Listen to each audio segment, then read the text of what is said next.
आध्यात्म, दर्शन, चिंतन धारा, विद्या या संस्कृति की परंपरागत विरासत। आध्यात्म दर्शन यानी जीवन का शाश्वत सत्य।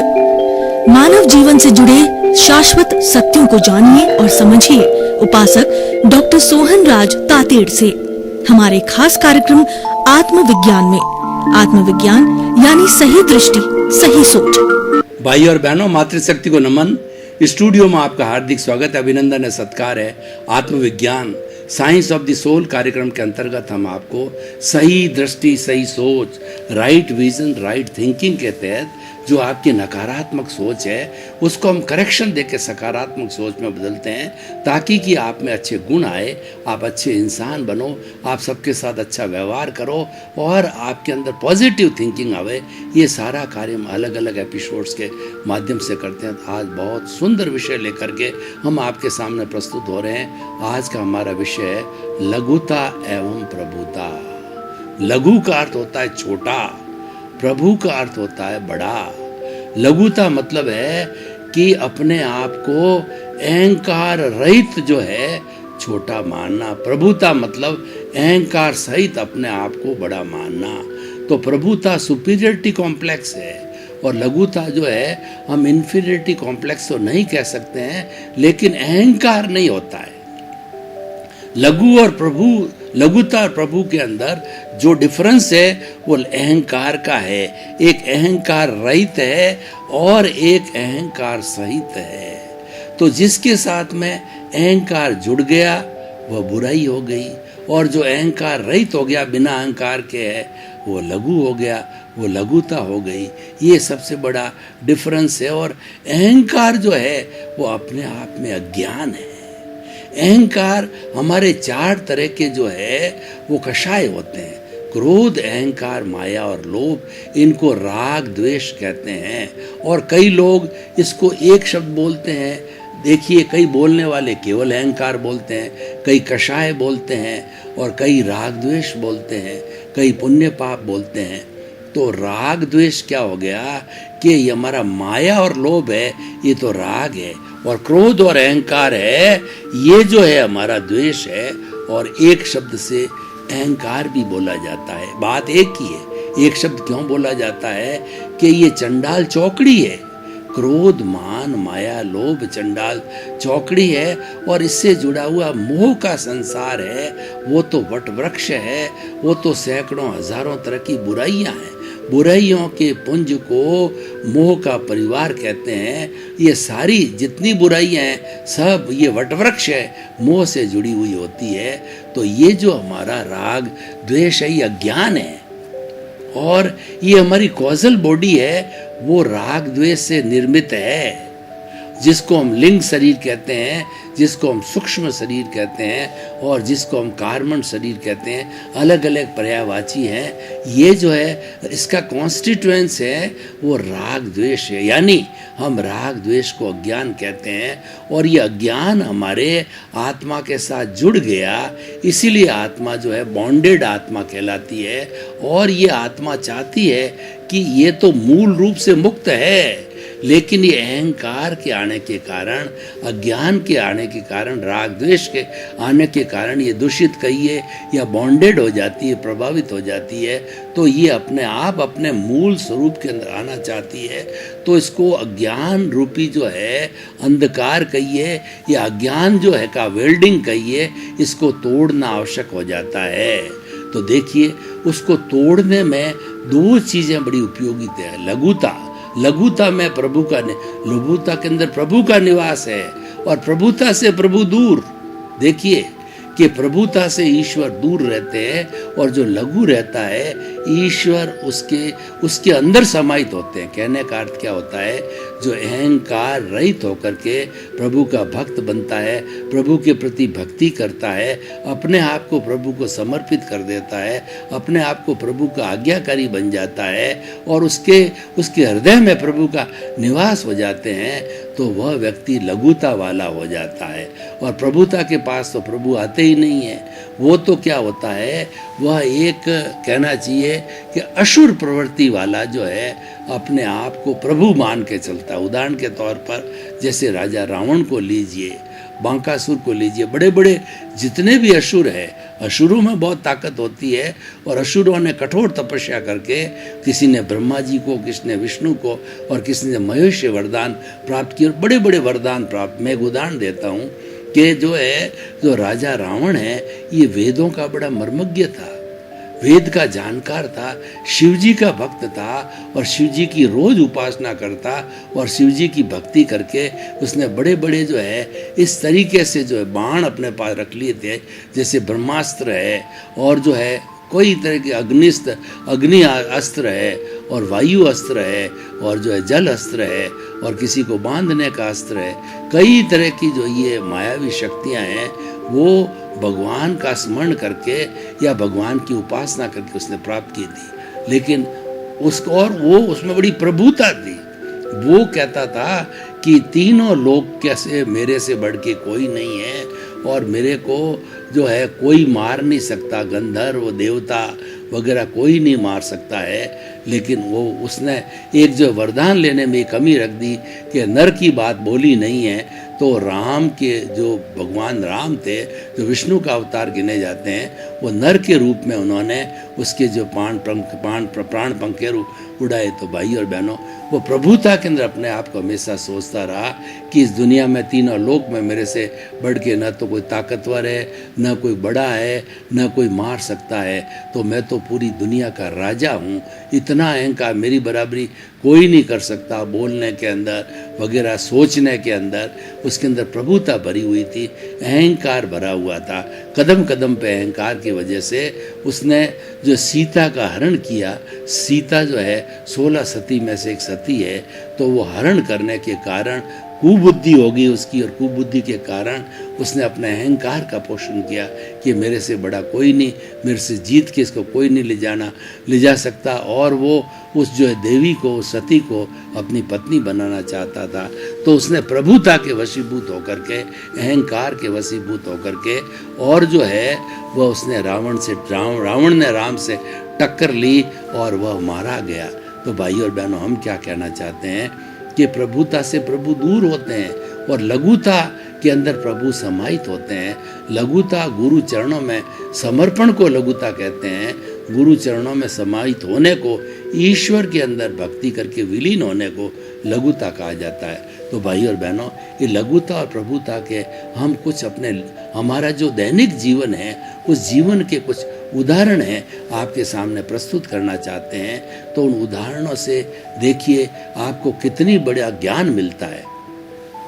मान लीजिए आप किसी बड़ी सेमिनार के अंदर कर आप विद्वान हो, माने हुए हो, लेकिन आप ये उसके अंदर प्रारंभ से ये बात बोलते हो अपनी भाषा से, अपने चिंतन से, अपनी प्रस्तुति से कि परम विनय से मैं महाअज्ञानी हूँ और मैं कुछ नहीं जानता, फिर भी जो कुछ बताने का प्रयास करता हूँ, ये हमारे लघुता के भाव है।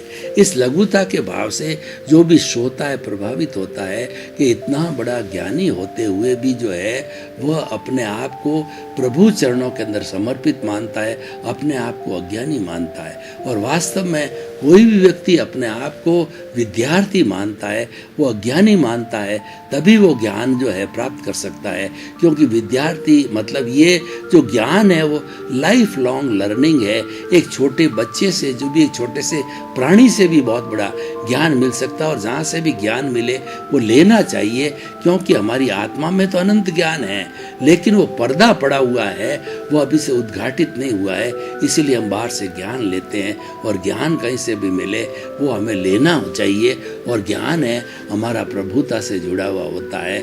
और जो व्यक्ति लघुता भाव वाला होता है, यानी ये लघुता के भाव भीतर आते हैं, प्रभुता के भाव भीतर आते हैं, हम जो चिंतन करते हैं, हम जो भाव करते हैं, वो हमारी प्रतिष्ठा है। और उस प्रतिष्ठा के अनुसार ही अगले जन्म के अंदर वो प्रतिष्ठा प्रतिष्ठित होकर के हमको फल देती है। जैसे कि हमने इस जन्म के अंदर भाव कर्म किए कि अगले जन्म के अंदर मेरे को मोक्ष के वो फल मिले। हे मेरे भीतर विराजमान शुद्ध आत्मा भगवान, मेरे को ऐसा जागृति दो, आशीर्वाद दो और मुझे ऐसा पुरुषार्थ दो कि ऐसा विश्वास दो कि मैं अगले जन्म के अंदर सिमंदर स्वामी के चरणों के अंदर प्रस्तुत हूँ, वहाँ मेरा जन्म हो, और धीरे धीरे 2 4 5 भवों को जो मैंने ज्ञान ले रखा है, तो ये ज्ञान मेरा साथ में जाए और 2 4 5 भवों में मैं मुक्ति को प्राप्त करूं। मैं मुक्ति का परम अभिलाषी हूं, मुझे शीघ्र मुक्ति में जाना है।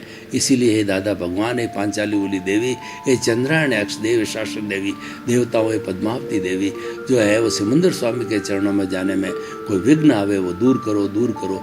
जब आप ऐसी भावना बातें हो, लघुता की भावना बातें हो, तो वह भाव है वो अगले जन्म में जाकर के द्रव्य बनते हैं और हमारा ऐसा पुण्योदय होता है कि हमारा धीरे धीरे लघुता के भावों से हम सिमंदर स्वामी के चरणों में भी जाकर के वहाँ जन्म लेकर के 2 4 5 भावों में सिद्ध बुद्ध भक्त हो सकते हैं। लघुता का भाव देखिए कि हम कोई भी व्यक्ति हमारे सामने आता है, अगर समझदार व्यक्ति है या संस्था वाला है या समाज के लोग हैं, हम उनसे व्यवहार लघुता का करें। यानी कहीं पर भी हम अपने आप को बड़ा न माने, अहंकार न करें। मान लीजिए कि आप किसी संस्था के अध्यक्ष हैं और आपको उस संस्था को बहुत बड़ा जो है अवार्ड मिल गया, आपके अच्छे कार्यों की वजह से सबने सराहना की, तो आप तो लघुता के भाव से ये कहते हो कि भाई ये जो कुछ भी कार्य होता है मेरी टीम की वजह से, मेरी जितने भी कार्यकारिणी के सदस्य हैं उन लोगों की वजह से हुआ, ये क्रेडिट उनको जाती है, क्योंकि आपके भीतर लघुता के भाव है। लघुता के भाव आप प्रदर्शित कर रहे हो तो टीम के सभी सदस्य, यानी जो आपकी कार्यकारिणी के सभी सदस्यों को यश गया तो वो आपके, तो उनके प्रति आपका बहुत आदर हो जाता है, आपका कोई शत्रु नहीं होता है। लघुता का सबसे बड़ा फायदा ये है कि उसके लोग प्रशंसक होते हैं, कोई शत्रु नहीं होता है, और शत्रु न होने से वह व्यक्ति टेंशन फ्री होकर के और लघु बनने का प्रारंभ करता है। और प्रभुता की बात देखिए कि जो व्यक्ति प्रभुता होता, मतलब ये है कि ये जो हमारे को अवार्ड मिला है उसके अंदर मैंने ऐसा किया, इस समय में जाकर के मैंने ऐसा किया, इतना धन लगाया और मैं इतने मंत्रियों से मिला और सब ये कराया। जब जाकर के मेरे प्रयासों से सफलता मिलती है तो उसके समाज के अन्य लोग एग्जीक्यूटिव के हैं, वो सोचता है ये तो अहंकारी व्यक्ति है, ये घमंडी है, और सारा जो श्रेय है अपने ऊपर लेता। तो धीरे धीरे जो है वो लोग, वह व्यक्ति उन सभी एग्जीक्यूटिव वालों से और समाज के सामने आंखों से गिर जाता है। यानी प्रभुता वाला व्यक्ति चाहे अपने आप में कितना ही घमंड करे, अपनी अच्छाइयों को प्रदर्शित करे, लेकिन दुनिया सब जानती है, क्योंकि प्रजा है, वो प्रजा सब जानती है, तो वह जो है वो लघुता, वो प्रभुता की वजह से जो है लोगों के लिए वो जो है लोगों के लिए एक घृणा का कारण बन जाता है। तो इसीलिए हम ये बताना चाहते हैं कि हमें हमेशा लघुता के साथ रहना चाहिए। जो व्यक्ति जितना लघु बन के रहेगा, और लघुता में तो यहाँ तक समझो कि जो 7.8 अरब की जनसंख्या पूरे विश्व में, उस जनसंख्या का सबसे छोटा व्यक्ति मैं हूँ। मैं तो अज्ञानी हूँ और अज्ञानी होने के कारण मैं वो ज्ञान को लेना चाहता हूँ। और वो देखिए कि जब किसी महापुरुष की संगत में जाते हैं, किसी सत्संग को सुनते हैं, तो हम खाली घड़ा होके जाते हैं। यानी खाली होके जाते हैं तो उस घड़े के अंदर जगह होती है और हमें उपदेश मिलता है, और वो हमारा घड़ा भरता जाता है अच्छाइयों से, उपदेशों से। और हम अगर भरा हुआ घड़ा लेके जाते हैं, क्या कि मैं तो सब जानता हूँ, वो मुझे क्या बताएंगे, मैं तो इनसे अच्छा जानता हूँ, तो भरा हुआ घड़े के अंदर और पानी नहीं डाल सकता।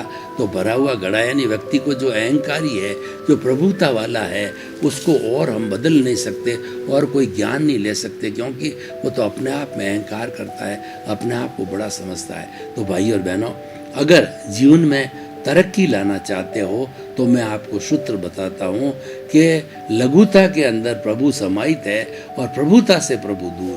कभी भी अहंकार मत कीजिए। अहंकार अज्ञान है, ये दुख का कारण है, और इस अज्ञान के कारण अगर हम अज्ञान को पोषण देते हैं तो हमारा अज्ञान है, राग द्वेष है, और बढ़ता है, और इसका घनत्व अगर बढ़ता जाएगा तो हमारा जो है कल्याण कहना चाहिए बहुत दूर है, और हम जो कई जन्मों तक जो है इस भवांतर के अंदर घूमते रहेंगे। तो हमें जो है प्रभुता से दूर रहना है और लघुता के अंदर जाना है। लघुता में जाने के लिए, अब आप कहेंगे लघुता में कैसे जाएं, तो मैं आपको कुछ प्रयोग देना चाहता हूं। उस प्रयोग के माध्यम से हम प्रभुता से हट करके लघुता में आ सकते हैं। तो देखिए कि हमारा जो ये श्वास है, ये श्वास क्या आता जाता है, जब तक सांसा तब तक आसा। इंसान का सबसे बड़ा जो मित्र है उसका श्वास है। और एक श्वास कब होता है, जब वो भीतर गया और बाहर आया, उसको मिला करके एक श्वास कहते हैं। नॉर्मल व्यक्ति जो कि जो है बराबर जो है वो टेंशन फ्री है और अपने मौज मस्ती की अवस्था में है, तो वह 1 मिनट में घड़ी लेकर के आप बैठ जाइए, 16 सांस लेता है।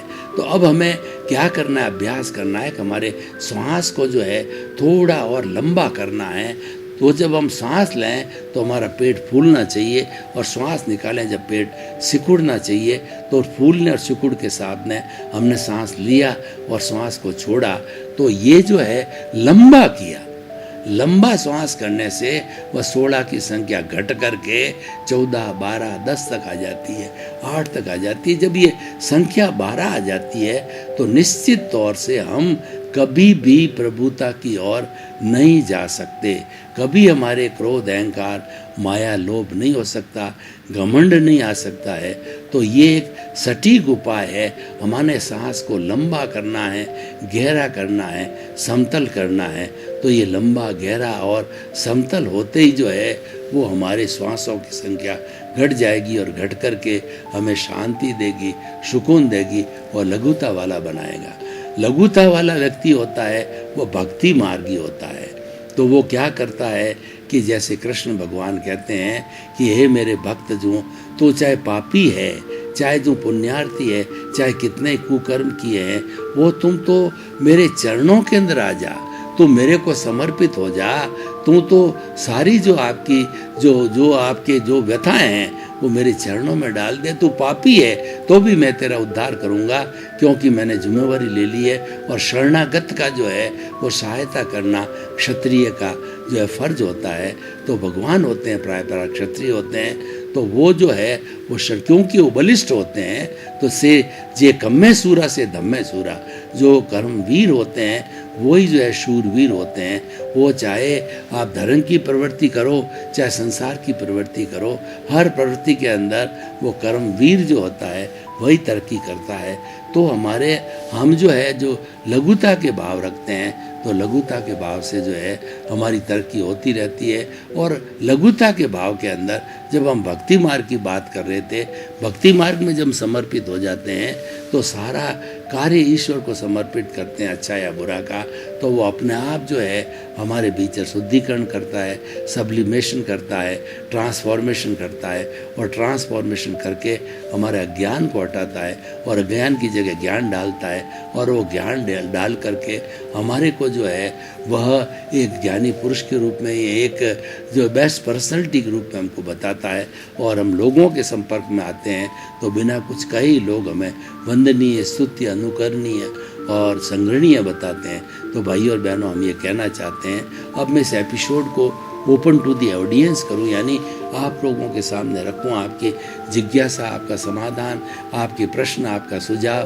तो मैं आपको कहना चाहता हूं कि ये जो विषय जो है बहुत ही सुंदर विषय है, और इस विषय के तहत जो है हमें प्रभु भक्ति करना चाहिए, हमें ईश्वर प्राणिधान करना चाहिए, और लघुता के भाव आने चाहिए। लघुता के भाव जो है वह ईश्वर चरणों में जाने पर बहुत जल्दी आते हैं। यह हमारे श्वास की संख्या 16 से घटा के 12 करने में, 10 करने में, 8 करने में बहुत आता है। और दूसरा होता है कि हमको कुछ क्रियाएं और भी करना चाहिए। प्राणायाम का है, जैसे भस्त्रिका है, अनुलोम विलोम है, और श्वास को लेना है और छोड़ना है, कपालभाति है। उससे हमारा ये श्वास नियंत्रण होता है। और जब श्वास जो है लंबा चलेगा तो व्यक्ति कभी भी प्रभुता में नहीं जा सकता। वो चाह कर भी अहंकार नहीं करेगा। और अहंकार भी 2 तरह के होते हैं। एक तो होता है अहंकार जो कि हमें जोश दिलाता है कि मेरा भाई इतना आगे बढ़ गया, मेरे भाई ने अचीवमेंट किया है, तो मैं भी कुछ ऐसी अचीवमेंट करूं। तो वह अपने कार्य को तेज गति से करने लग जाता है। तो ऐसा भी जो है वो संभव होता है। तो भाई और बहनों, जो हम हमेशा लघुता को स्वीकार करें, प्रभुता से प्रभु दूर होते हैं, तो हम भी जो है प्रभुता से दूर रहें, यानी अहंकार शून्य होकर के रहें। और जब अहंकार हमारे के अंदर, हमारे भीतर जो छलांगे नहीं लगाएगा, तो हमारा बुरा व्यवहार कभी नहीं होगा। तो बुरा व्यवहार वह अहंकार की प्रेजेंस से होता है, अहंकार के सपोर्ट से होता है। तो भाई और बहनों, हम अहंकार को जो है अपना ठंडा करेंगे तो बहुत कुछ आगे बढ़ कर के हम तरक्की कर सकते हैं। और धीरे धीरे इस अहंकार को जब हम शून्य करने लग जाएंगे, हमारा जो कॉजल बॉडी है, लिंग शरीर है, ये सूक्ष्म शरीर है, तो वो धीरे धीरे जो है शिथिल होता जाएगा, घटता जाएगा।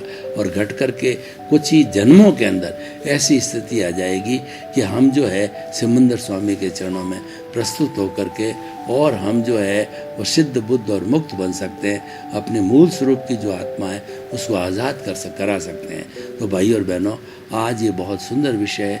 इस विषय के ऊपर हम चर्चा कर रहे हैं कि आजकल जो दुनिया में जितनी भी बड़ी बातें बन रही है, जो किटपिट चल रहा है, जो लड़ाई झगड़े चल रहे हैं और हमारे जो है पारिवारिक हिंसा हो रही है, उन सब के अंदर ये जो कार्यक्रम लघुता वाला कार्यक्रम है बहुत ही सुंदर अप्लाई होता है। चाहे घर में बड़ा से बड़ा झगड़ा हो और घर का मुखिया अगर लघुता के अंदर विश्वास करता है तो वह तो लघु रूप के अंदर वो सबको रास्ता सुझाएगा, सबको एक नया दर्शन देगा और नया दर्शन दे करके घर के अंदर वो उसको स्वर्ग बना देगा। क्योंकि ये प्रभुता की ताकत है। लघुता से जो है ये लघुता की ताकत है। लघुता के साथ में प्रभु हमेशा साथ रहते हैं और प्रभुता से प्रभु दूर होते हैं, क्योंकि जो प्रभुता है वो विनाश कराने वाली होती है। और अहंकार करने से आप सोचते हैं कि हमारा काम सुधरेगा, उससे हमारा काम बिगड़ने की ऐसी अभी संभावना होती है। इसलिए हमें अपने जो है वो लघुता प्रभुता में से लघुता को पुष्ट करना है, लघुता को आगे बढ़ाना है। कुछ मैं आपको उदाहरण देना चाहता हूँ कि लघुता प्रभुता किस तरीके से होती है।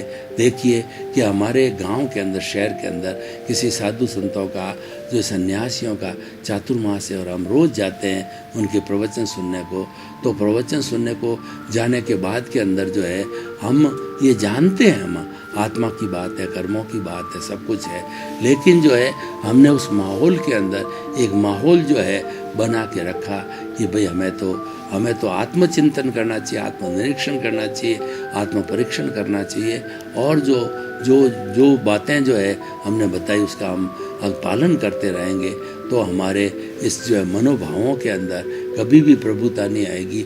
और जहाँ पर प्रभुता नहीं है वहाँ प्रभु ऑटोमेटिकली जो है हम प्रभु दूर हो जाते हैं। तो जब दूर होते हैं तो वो लघुता में हमारे साथ आ जाते हैं। भाई और बहनों, आपका बहुत बहुत धन्यवाद। आप हमारा जो आत्मविज्ञान कार्यक्रम बड़े चाव से देख रहे हो, इसका हमें फीडबैक मिल रहा है। आप जो हमारा आत्मविज्ञान कार्यक्रम की आत्मा हो और आपको जब दिलचस्पी आती है तो हम जैसे वक्ता को भी बहुत आनंद आता है प्रस्तुति के अंदर। तो आपका और हमारा तारतम्य तादात्म्य हमारा जो है वो बना रहे और आप ज़्यादा से ज़्यादा आत्मविज्ञान को देख करके अपने जीवन का कल्याण करें। इसके लिए आपके प्रति मंगल भावना शुभ। क्या है आध्यात्म? दर्शन, चिंतन धारा, विद्या या संस्कृति की परंपरागत विरासत। आध्यात्म दर्शन यानी जीवन का शाश्वत सत्य।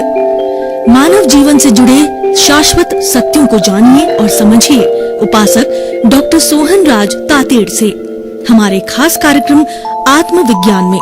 आत्मविज्ञान यानी सही दृष्टि, सही सोच।